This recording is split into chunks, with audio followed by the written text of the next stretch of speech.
Hey, welcome back to OrthoNugs. In this video, we'll be demonstrating a few techniques to increase knee flexion mobility.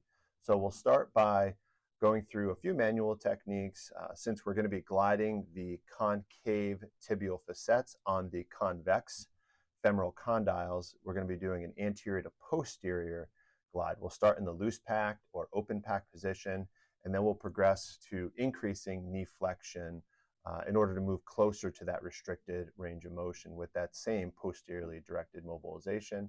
We'll follow that up with some self stretches, just a variety of techniques that I like to prescribe.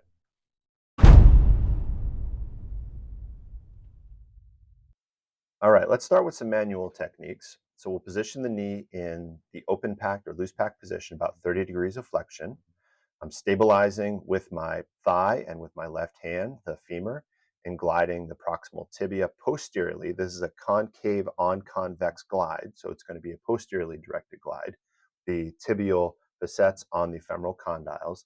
Now, with all of our joint mobilizations, in order to progress and increase the effectiveness, we need to move away from the open pack position and closer to the restricted range. So we've increased knee flexion. Continuing with that posteriorly directed glide, we move the knee into a bit more flexion, a bit closer to the restricted range. You can see an oscillatory mobilization pushing into that barrier. Now we can also do a distraction mobilization technique. So I position the knee in flexion, which tensions the anterior capsule of the knee. And then you can see I'm applying first more of a sustained downward directed force through the long axis of the leg. I can add a little bit more flexion to further increase the anterior capsule of the knee. Now I'm applying more of an oscillatory mob.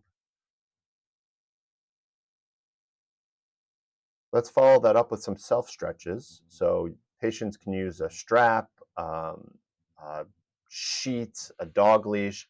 I like to wrap the strap around their ankle and foot so they have a good grasp. You can use these for active assist range of motion.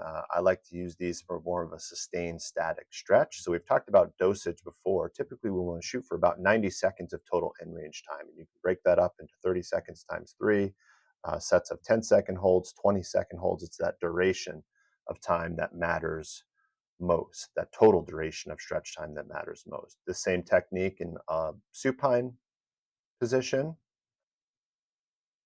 I really like this heel slide against the wall. You can see the right leg is the involved side. The left leg can be used to help slowly lower the leg down.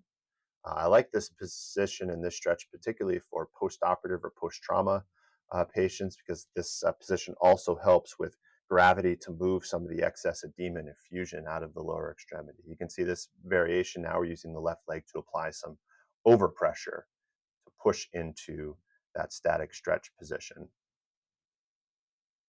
Here is a ball roll, so we can use the left leg, the uninvolved leg, to provide some overpressure. You can see here is more of a range of motion, active assist range of motion, but we can certainly hold at end range for a static stretch.